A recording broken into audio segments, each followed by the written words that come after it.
Hindi, salamat. Pero yun ba ay isang Honda Prelude doon? Ah, Lincoln pala yun. Pero may Miata tayo dito. At ito ay manual transmission na may roll bar. At nakikita ko ba ang isang Z06 doon? Baka Grand Sport yon. Alam mo na, may lisensya na akong dealer sa Florida. 7 buwan bago ko nakuha, kailangan ko na agad i-renew. Nakakatawa. Ibang usapan na yon. Pero ang video natin ngayon ay tungkol sa araw ng dealer auction kung saan ang mga sasakyan na itinrade in sa bagong car dealer ay pina-auction. Para mabili, ayusin, linisin at ibenta ko ulit sa inyo magkano ang presyo sa dealer auction. Ano ang kailangan ng mga sasakyan. Gustong gusto ko yung Rubicon. Sasagutin natin ang mga tanong na yan sa video ngayon. Nakatingin ako sa Grand Sport na yon. Ako si Craig mula sa Flying Wheels. Sasama kayo sa akin sa auction para makita kung ano ang bibili natin at magkano ang babayaran natin. May mga magandang deal ba? Hindi ko alam. Alamin natin ng sabay-sabay. Tara na!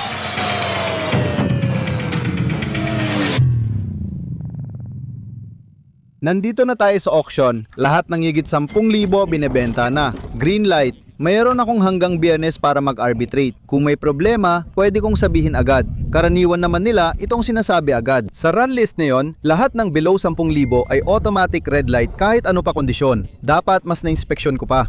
Yung Miata, malapit na dumaan. Tingnan na agad natin kung magkano ang mga kotse at kung ano ang bibilhin. Sige, tiningnan ko na ito kanina at malamig ang aircon. Gusto ko yon. Steel wheels ito, siyam na po siyam model. 111,000 milya madumi pero pwedeng linisin. May dent, parang ginamit sa drifting. Trunk, hindi yata duct tape ang nakadikit sa taillight. Magkano kaya ito?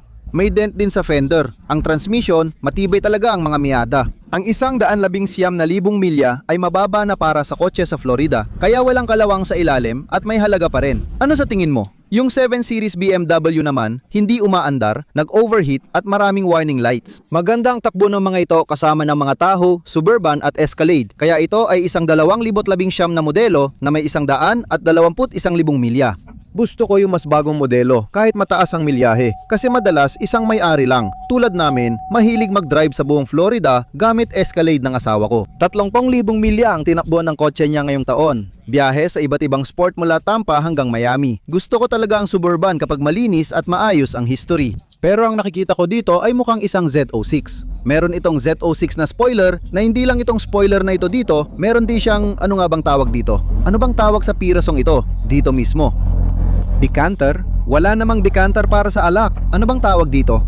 Craig, bilisan mo naman. Gusto ko yung chrome na gulong. Maganda pa tread at mukha talagang Grand Sport. Parang Grand Sport ang tunog. Gusto ko ang kulay at Grand Sport stripe. Bubuksan ko ang pinto. 88,000 milya na sa 2019 model. Hindi ko trip ang gray na interior. Pero gusto ko pa rin ang kotse. Sa 88,000 milya, medyo nakakatakot dahil may camo shoe sila. Tulad ng catastrophic engine failure sa 70,000 miles. Pero ngayon, 88,000 miles na at wala pa ring check engine light. Kaya ayos din. Hindi naman parang may misfire, pero nakakatakot talaga ang mga ito. Pero tulad ng nabanggit ko kanina, mahigit $10,000 ang benta dito, green light pa. Tiningnan ko ang run list, walang anunsyo tungkol dito. Oh, sigurado akong 2 litro ito dahil may head-up display, may air conditioning seats o ventilated seats at sinasabi rin na may heated seats. Sa tingin ko, bumubukas ang mga screen dito at dito mo itinatago ang wallet mo. Karamihan ng kotse may vehicle identification number at QR code na pwedeng iscan, kaya subukan natin iscan. Di ko napansin ang Miata habang nakatingin ako sa Corvette. Malinis ang kotse pero di perpekto. May kaunting kupas ng pintura dahil sa araw, kaya halatang dito nakagarage. May konting oxidation sa headlight kaya baka gawin natin ang koreksyon. Alam kong gusto nyo yan. Buff polish din, linisin ang chrome na gulong, inspeksyon at enjoy nito. Hanggang sa mabenta ito, susuriin pa natin ito. Pero gusto ko sana ito sa 30,000. Sige, tingnan natin ang Carfax report, tingnan natin kung ano ang sinasabi nito. Maliit na aksidente, 2 naging may-ari, 29,000 ang wholesale. At pwede ko ring basahin ang buong report kung gusto ko. Kung ikiklik ko lang ito, makikita ko ang mga history report. Tingnan ang buong report, 39,600 ang retail at yan ang Carfax estimate para sa kotse na ito. Pagkatapos, titingnan nito ang history ng oil change at service record sa dealer. Binili ito ng bago sa Georgia. Scroll tayo pababa, hanapin ang aksidente, Georgia. Tinitingnan ko kung magkano ko pwedeng ibenta o bilhin, pati na ang dapat ayusin at kondisyon ng sasakyan. Laser Appraiser app ang gamit ko at may link ako sa description. Sa tingin ko may promo code para sa discount kung gusto mong mag-try. Ganyan ko pinipresyuhan lahat ng kotse ko dito sa Palm Beach noong 2021. Aksidente noong 2021, minor na si Rasa. Kadalsan, may litrato ring nagsasabi niyan. Kahit ano na lang. Kakachismis ko lang tungkol sa BMW sa simula ng video na to. Pero heto, isang 2014 na BMW, 550. Kaya ito ay may 4 na punto, 4 na litro na twin turbo. Ay, malagkit dito. 4 na punto, 4 na litro na twin turbo. Na may 49,000 milya, malamig pa ba ang aircon? Hindi pa luma ang teknolohiya, hindi ko ito gaanong gusto. Kahit na may 49,000 milya na, talagang masaya at mabilis pa rin ang mga kotse na to. May M package ito. Pag binuksan ko ang pinto, makikita ang M package. Kaya apat na po M, hindi M5. Pero may ilang M package upgrades. Pero para sa taong 2014, bago pa rin ang itsura ng kotse na to. Ibig kong sabihin, meron pa rin siyang glow sa paligid ng headlights o angel lights kung ano man ang tawag mo doon. Maganda pa rin ang kotse na to. Sige, tara na. Baka ito na ang tinatawag na diamond in the rough. Ito ay isang Ford Expedition Platinum 2018 pero pangit talaga. May naglagay ng pulang highlight sa buong kotse na to kaya talagang pangit siya at wala talagang gustong bumili ng ganitong kotse. May naglagay ng sarili nilang trip sa kotse na to at hindi lahat gusto ang ganitong trip. Ang maganda dito, pwede kong bilhin itong pangit na kotse at pinturahan lahat ng itim gaya ng itim na yon, lahat ng ito itim. Babalik sa normal at gaganda ulit ang kotse, pwede mo na rin ibenta. Kasama ba talaga ang baduy na pulang to o sticker lang? Sticker lang pala yan. Hilig lang talaga ng may-ari sa pulang accent. Pwede natin bilhin, alisin ang pula, tapos ibenta ng mas mahal kung mura lang natin nakuha. Ano tingin mo? Isang Hyundai na may kalampag na parang kumakatok, hindi lang basta kalampag. Susunod na ang BMW, kaya panoorin natin yon. Sige, habulin natin ang BMW at tingnan natin kung magkano ang halaga nito. Kaya isiscan ko itong vehicle identification number dito at titingnan ko kung ano ang lalabas sa phone ko. 49,000 milya, ang halaga nito ay $14,000, $9,000, $9,000 at kung pupunta tayo sa Carfax, walang aksidente na nakalista. 2 naging may-ari, kaya magbibid tayo. Nasa 15,000 na. Hindi ako interesado. 16,000 para sa BMW. Hindi na ako interesado dyan. Gusto ko pa rin ng murang Wrangler Rubicons kahit na gumawa ako ng video tungkol sa kung gaano ko kinasusuklaman ang mga Wrangler. Ngayon, bumababa na ang presyo ng mga ito. Ito ay isang 22 na Yukon na may 131,000 milya. Pareho lang ng nabanggit ko dati. Kadalasan isang nanay ang bumibili nito at talagang ginagamit. May mga Escalade na ginagawang limousine, kaya may mga limo rin na maayos ang kondisyon. Based dito, mukhang pampamilyang sasakyan ito at malinis naman. Mas gusto ko sana ng captain's chairs para mas madali sumakay at bumaba ang mga bata. May third row seat naman pero walang digital versatile disc player na mahalaga para sa maraming pamilya para matahimik ang mga bata sa likod. Kailangan mo ng digital versatile disc player pampalipas oras. Iscan ko ito para malaman ang halaga. Kaya ang may 131,000 milya ay 28 ang halaga. 2 gulong lang ang pinapaandar nito, 5.3 litro V8. Yung 28 ay isa sa pinakamurang 22 Yukon na nakita ko. At sigurado ako na kung titingnan mo sa Carfax, makikita mong isang may-ari lang. Carfax certified na isang may-ari. Kaya mga 28,000 para dito. Itong pangit na Expedition Platinum ay astig, pero pangit talaga. Tingnan natin kung magkano ang halaga nito. Yung mga digital versatile disc player, tingnan mo, parang aftermarket na digital versatile disc player ang mga yan. Gusto mo ba yung sunroof na yan? 105,000 milya, dapat 17,000 lang at babawasan ko pa ng 2 dahil sa pulang yan. 3 naging may-ari, walang aksidente. Uy, madalas akong tanungin ng mga tao kung paano ko kinukuha ang halaga ng mga kotse. Ipinapakita ko sa inyo sa video na ito kung paano ko pinipresyuhan lahat ng kotse ko. Karaniwan, masasabi ko kung magkano ko ito mabebenta at kung magkano ko dapat bilhin. Tapos, isinasama ko na rin sa pag-iisip ang anumang kailangang ayusin at ang kondisyon ng sasakyan. Tingnan natin mabuti itong pearl white na may itim at kupas, parang pininturahan ng pulang spray paint. Bakit kaya ginawa ito? Baliw ba? Oh!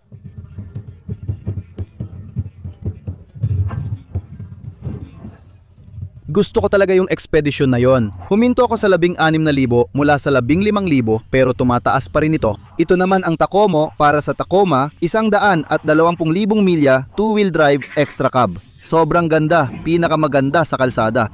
Baka tingnan ko lang yan bilang katuwaan, tapos ibebenta ko yung cap. Isa na namang BMW, di ko naman kailangan. Pati Hyundai na may tik-tik. Yung Corvette, malapit ng dumaan, makikita rin natin. Murang mga kotse para sa tax season, kaya maganda lahat ng ito. Nadaanan lang natin. Yung Rogue at Pathfinder, iniiwasan ko yon. Astig ito. Itong Cadillac ay 2020. At may tanong ako sa inyo, ito ba ay Equinox o ito ba ay yung parang ganun? Ang General Motors Company Acadia XT6 ba ay katulad ng General Motors Company Acadia at Chevy? Ano yung mas malaking bersyon? Traverse ba? Ito ba yung Traverse o kasing laki lang ng Equinox? May ikatlong hanay ito, kaya siguro Traverse na ito. At alam ko na, mas alam ko. Pinapalampas ko ang maraming maayos at murang sasakyan para habulin ang Range Rover 2019 na Ranger na may 126,000 milya. Siguradong magiging bangungot na ito para sa iba, pero sigurado akong abot kaya ito at makakakuha ka ng forma kahit tipid ang budget. Nanigarilyo ang may-ari nito. Kita mo lahat ng abo dito sa baba, kahit na hindi amoy yosi nung una. Oo nga pala, mali ako. Amoy sigarilyo nga. Dito, may 126,000 milya na at pareho mong makikita ang dalawang display. At gusto ko talaga ang mga bagong Range Rover at ang maganda dito ay ginawa nila ang modelong ito hanggang 24 na dalawam. Oo, 20-24. Kaya pwede mong makuha ito na modelong 20 na 10 pero mukha na siyang 20-24 na Range Rover. Kaya nga sinasabi ko, porma kahit tipid ang budget, supercharged pa gamit ang Ranger na ito. O 2,010 Ranger na may 200 at 3,000 milya, ang lupit ng kuha mo dito, grabe ang Ford Evan Ranger. Parang hindi masisira itong sasakyan na to. Hulaan nyo muna, sasabihin ko kung magkano ito nabenta. Pero gusto ko munang hulaan nyo. Maganda ang gulong, maganda ang katawan, 2-wheel drive na tumatakbo, malamig pa ang lumang aircon. Nakalak siya, pero 200,000 milya na. Hulaan nyo, bibigyan ko kayo ng 10, 9, 8, 7. Hulaan nyo ang presyo, 5, 4, 3, 2, 1. $4,000 ang kotse dito. 200,000 milya ang tinakbo ng gulong. Ranger, para mataas talaga presyo ngayon. Nagsimula ang bidding sa Tacoma sa $6,000 pero binaba sa 3,800. Mahigit $4,000 pa rin para sa 22 taong gulang at kalawangin na Tacoma na umaandar pa rin. $5,000 para sa lumang 2-wheel drive na Tacoma. Yan ang pinakamagandang kulay ng Corvette na nagawa. Interesado talaga ako rito. Mabebenta kaya ito ng higit o mas mababa sa 31,000? Gusto ko ito ng 30. Mabebenta kaya ito ng 30? Malamang hindi 31, 32 siguro ang makatotohanan. Higit pa doon, ayokong makuha ito ng mas mababa sa 30. Magiging masaya akong lalaki. Pakinggan mo itong Hyundai na dadaan sa tabi ko. Handa ka na. Grabe, tara na Hyundai. Parang pangatlo o pang-apat na beses na nating narinig yan ngayong araw lang. 3,500 piso para sa maingay na Hyundai. Lahat ng Corvette napapansin.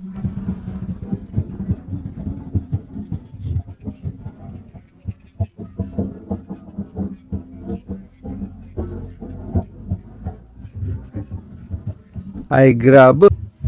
Ayan, papunta na sa retail, tuloy pa rin. Mukhang di ako bibili ng Corvette na yon linggo. Sayang, gusto ko pa naman yung 2 pintong V6 Coupe Accord. Ang astig ng itsura nito, 2,500 milya lang, modelong 2015. Ano sa tingin nyo? Lahat nagulaan. Magkano kaya ito mabebenta? Akala ko 6,000 lang yung Accord na yan, pero nasa 7,500 na at pataas pa. Kuripot lang siguro ako. Ikot muna tayo sa auction. Tingnan natin ang mga nandito. Gusto ko yung Suburban, pero di tayo naghahanap ng mamahaling kotse. Malamang 30 o 25,000 dolyar yan, kaya ayoko. Ito talaga gusto ko. Uy, tingnan mo yung likod na sandalan. Punit-punit na pala sa loob. Di ko nakita kanina kasi may nakaupo sa driver's seat. Itong mamamurang Patriot, parang disposable na kotse lang talaga. Sa tingin ko, 2 tuldok 4 liter na 4-cylinder yan. Pero yan ba yung Distress Star? Oo, dapat nandyan talaga yan. Kaya Oscar Mike version ito. Ayan ang Distress Star sa leather seats at malamig na aircon.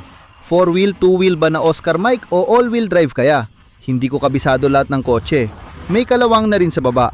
Mura talaga ang mga ito at okay na kotse na para sa unang beses na driver sa ilang libo lang. Tungkol naman kay Oscar Mike, tingnan mo itong Rubicon. Talagang ginawang military ang dating. Mula sa fenders hanggang sa pintura. Tingnan mo kung paano nila pininturahan. Galing ba lahat ito sa factory? Hindi, di ba? Grabe, ito ba talaga ang factory paint? Lahat ito? Suriin natin. Mukhang inayos nila, inayos ang ilalim, ang sahig, maganda ang pagkakapintura nila, o baka kulay talaga ito ng factory. Pero sa pagkakaalam ko, parang hindi ganito ang kulay ng mga ito mula sa factory. Sarado pala sila. Gusto ko sanang tingnan sa ilalim ng hood kung may pintura. May video ko tungkol sa mga lambat na nakalaylay. Ano nga ulit tawag ko dito sa video? Grabe, kung sino man ang nagpinta nito, ang galing ng pagkakagawa niya. Kayo na ang magsabi, kulay pabrika ba ito? Isa pa sa mga pinakamagagandang sasakyan sa kalsada na hindi bumababa ang halaga, 2016 na GX 200 at 6 na po Lexus.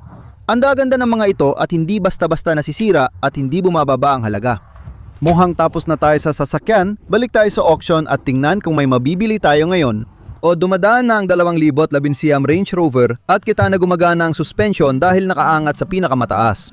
Hindi ako sigurado kung ang Range Rover ay V8, Supercharged V8 o Supercharged V6, kaya tiningnan ko at Supercharged V8 pala ito.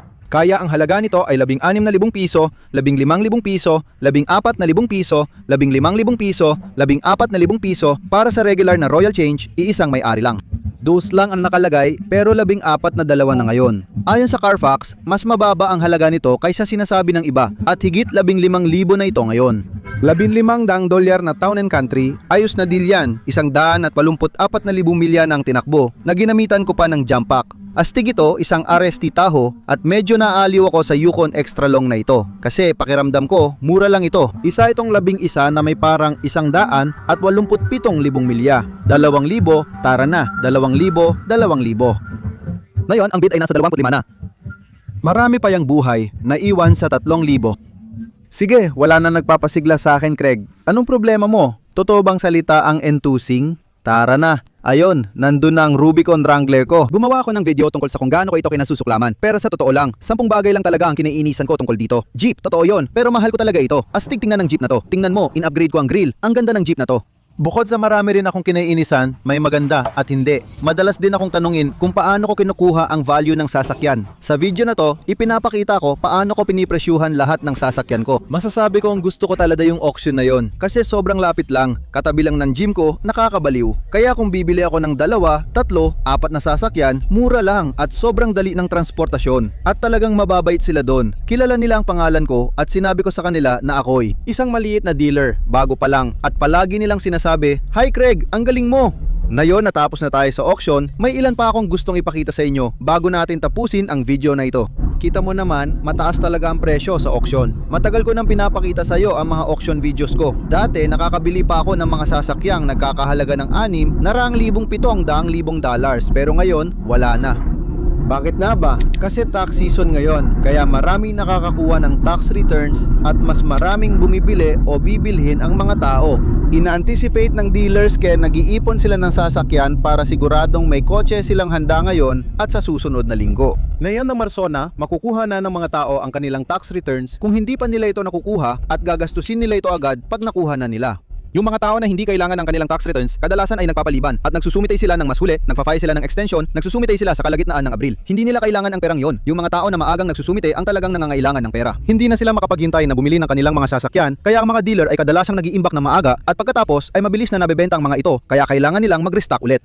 Kaya bumibili ako tuwing Disyembre at Enero kapag walang bumibili ng kahit ano at mas nakakakuha ako ng mas murang presyo. Pagdating ng Marso, kapag ubos na ang paninda mo, nagmamadali ang mga dealer sa mga auction para gastusin ang pera at kumuha ulit ng panibagong stock. Problema, pag ready ng ibenta ang mga sasakyan, tapos na ang season. Minsan, naiipit ka pa sa sobrang mahal na sasakyan. O kaya naman, kapag mukha kang desperado sa auction, bumibili ka ng mga bagay na hindi mo naman talaga gusto o hindi mo dapat binili dahil sa desperasyon. Sinabi ko sa video na mataas ang presyo ng used cars sa auction. Hindi na nabebenta ang mga bagong sasakyan dahil mahal at mahirap ang ekonomiya ngayon. Sabi ng iba, parang recession na dahil hindi gumagastos at natatakot ang mga tao. Yung iba, nawalan ng malaking pera sa crypto o kaya naman sa real estate na hindi nila mabenta ngayon. Ang stocks, kahit nasa Trump economy, dapat tayo. Maraming tao ang nawalan ng pera at natatakot. May giyera pa ulit. Hindi ako magpapaka-political pero lahat ng yon ay salik. Kapag iniisip ng mga tao kung saan nila gustong gastusin ang pera nila, nagdadalawang isip sila. At kapag nagdadalawang isip ang mga tao, kadalasan mas kaunti ang binibili nila o mas kaunti ang ginagastos nila. At dahil doon, mas nagiging maingat sila sa pagbili. Halimbawa, mas maraming second-hand na sasakyan ang binibili nila. At kapag mas maraming bumibili ng mas murang second-hand na sasakyan, tumataas ang presyo ng mga ito dahil tumataas ang demand at nananatiling katamtaman o mababa ang supply. Kaya kapag mababa ang supply at mataas ang demand, natural na tataas ang presyo. Kahit anong sabihin ko, laruan pa rin ng Corvette at mayayaman pa rin ang gustong magkaroon nito. At para sa akin, masyadong mahal yon. At may ilan pang ibang sasakyan na sa tingin ko ay sobra rin ang presyo. Kahit na yon, tulad ng Corvette na yon, ang bagong Grand Sport o Z06 ay higit na sa $100,000. 2019, huling taon ng si Pito, napakagandang kotse, parang Grand Sport at Z06 ang itsura, pero wala yung Supercharged V8 na kamangha-mangha. Ngayon, kamangha-mangha na makakuha ng mukhang 60,000 sa halagang 35 lang. Kaya tingin ko, marami ang gumastos ng sobra sa kotse na yon. 38 o 40 sana ang presyo pero mataas pa rin ang 88,000 milyang takbo para sa high performance na kotse. Wala kang makikita niyan sa Ferrari o Lamborghini, bihira ang 88,000 milya. Nakakabaliw yon pero mas maasahan ang Corvette. Pero sa tingin ko, lahat ng may mataas na milyahe nagkakaproblema kaya ayoko na lang pasukin. May mga taong handang gumastos ng halos presyo ng bago sa auction kaysa bumili ng bagong kotse na mas mahal kasi gusto pa rin nila ang itsura ng kasalukuyang modelo. Kahit yung Tahoe na tinitingnan ko, pati yung Expedition, sa tingin ko maganda ang deal doon. Pero yung Tahoe na tinitingnan ko, yung RST Tahoe at ilang Denali Yukon, mga bagong body style na yon. Para sa gustong magmukhang sosyal pero tipid, pwedeng bumili ng SUV na may 100,000 o 120,000 milya na parang bago pa rin kahit mataas na ang tinakbo. Tipid pa rin. Mga kalahati o isang katlo ng presyo ng bagong Yukon. Pareho pa rin ang body style kaya makakakuha ka ng mukhang bago na may 100,000 milya sa isang katlo ng presyo. Kaya medyo mataas pa rin ang presyo ng mga yon. Bago kasi ang body style nila. Kapag lumabas na ang pinakabagong body stock, bumababa ang presyo ng mga yon. Katulad ng 16 Escalade ko na binili ko ng $9,000 at $500. Sino ang nakakaalala kung ano ang laman ng unit na to? Aha, ayan na. Ano nga ba ito? Isang O2 Cadillac Escalade. Pero hindi lang basta Cadillac Escalade ito. Ito ang aking Escalade convertible. Gustong gusto ko ang truck na ito. Tingnan natin kung aandar siya. Ano yung mga nasa upuan ko? Sige na baby, mahal ko talaga tong sasakyan na to. Hindi pa ako binigo kahit minsan. 170,000 milya 6L LQ9 ang galing ng truck na to. Siguro ngayon nyo lang ito nakita dahil hindi pa lumalabas ang video na baka next week ko pa ilalabas. 5 taon na rin ito, pinakamahaba kong naggamit na sasakyan. Ginawa namin ito ng anak ko at marami na ring nagawa rito nun. Maglalabas ako ng video tungkol dito at ibebenta ko na siya, kaya nandyan na siya ngayon. Ilalabas ko ito at ipopost ko na para ibenta. Bago pa ang mga gulong nito, 22 pulgadang gulong. Kakagawa lang namin ng mga headlight, kakapalit lang ng mga bagong side mirror at kakapintura ko lang ulit dito. I-reveal ko lahat ng mga paparating sa bagong video sa kasamaang palad. Pero kung may gusto nito, kasi nabili ko ito ng $4,500, kung may gusto nito sa halagang $4,500, ibebenta ko na. Para sa nagastos namin dito, ito na ang pinakaastig na sasakyan na talagang napapatingin ang mga tao na naging akin. Ibig kong sabihin, sa presyong yon, lahat napapatingin at pinupuri ako dahil dito. Maganda siya, pero hindi sobrang ganda at yon ang gusto ko dito. Para siyang pinakaastig na beach cruiser na makikita mo. Dito ko tinatago ang full float at laruan sa bangka. Gustong gusto ko ito pero hindi ko naman ginagamit, kaya ibibenta ko kung may interesado.